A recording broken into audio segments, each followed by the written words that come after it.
Hello, so what we're going to be doing in this video is we're going to go through Unit 3, Lesson 9, which is building simple workflows. So let's go ahead and get started. So Apple has put together a set of human interface guidelines. It's a real document, and what it contains is Apple's suggestions for how to make easy to use, good looking apps. So we're going to go out and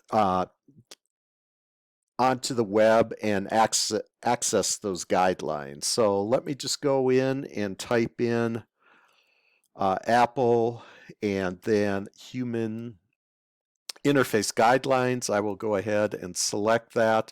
And we want to go into the iOS guidelines. So let me just go into those and increase the size. So basically what they do is, again, they show you suggestions for how to make easy to use, good looking apps. And on the first page, they talk about iOS design themes. There are three primary themes that differentiate iOS from other platforms. Those three themes are clarity, deference, and depth. So they go include a paragraph about each one of those themes.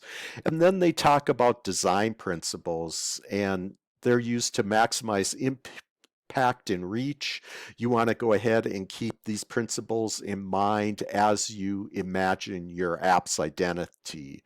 So those design principles are aesthetic integrity, consistency, direct manipulation, feedback, metaphors, and user control.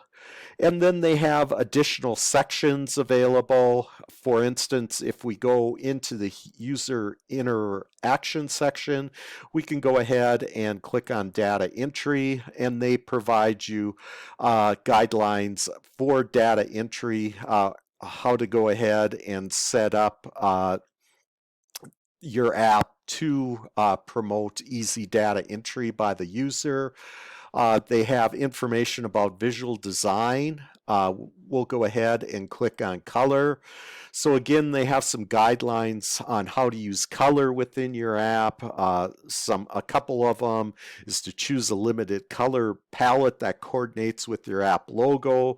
You want to use complementary colors throughout your app and use color judiciously for communication.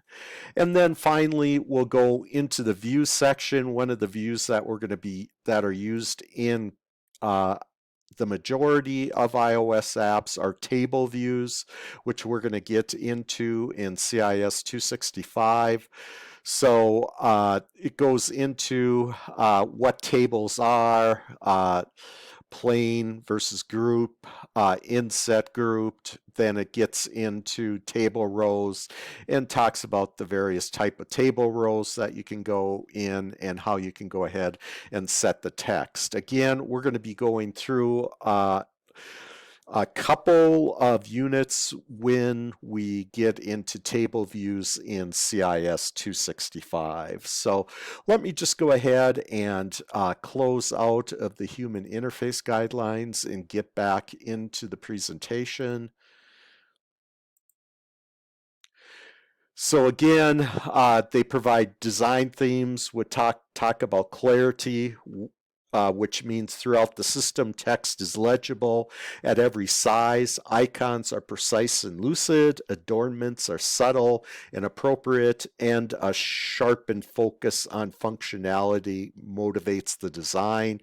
Deference, fluid motion, and a crisp, beautiful interface help people understand and interact with content while never competing with it. And depth, distinct visual layers and realistic motion convey hierarchy, impart vitality, and facilitate understanding.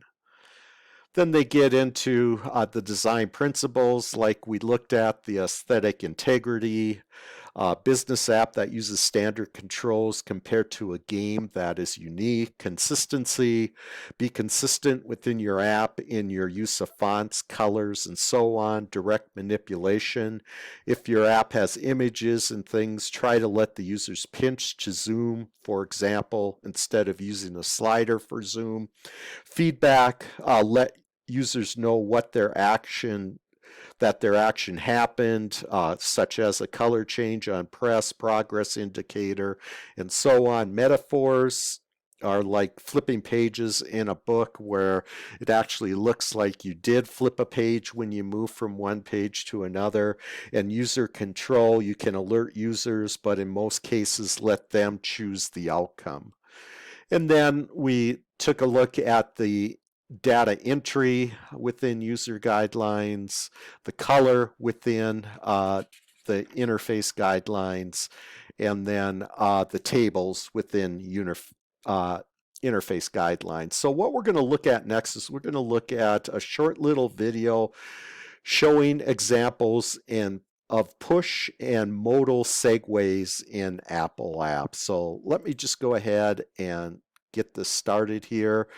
So what it shows is it shows several apps using both push and then modal to go ahead and transition between screens.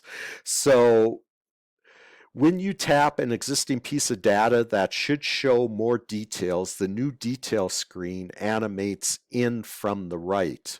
When you want to create new data or edit existing data, the screen animates from below. Push is for hierarchical data, while modal is for transitioning to a new context, such as from displaying to editing or creating data.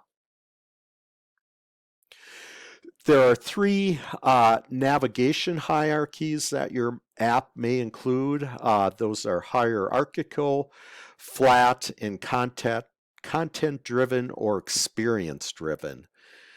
So hierarchical, an example of that would be the settings app, where each level may have more levels. Your UI navigation controller would be the built-in container controller to use when you have hierarchical. The next type of navigation hierarchy is flat. This is like the music and app store apps. This style presents a UI showing some choices. The user picks one at a time to view. The UI tab bar controller would be the built-in container controller to use for flat navigation. And then finally, content-driven navigation. Examples of this would be a book or a game where the user flows around in the app. So in conclusion, as you would expect, there's no single best way to structure your workflow. Stick to a standard approach if it works for your app, and try something and test it to see how well it works. So, and then it just mentions that you want to design an information structure that makes access to content fast and easy. You want to use standard navigation components. You want to use a navigation bar to traverse a hierarchy of data, and use a tab bar to present peer categories of content or functionality. So that's all I wanted to talk about in this video. So we will talk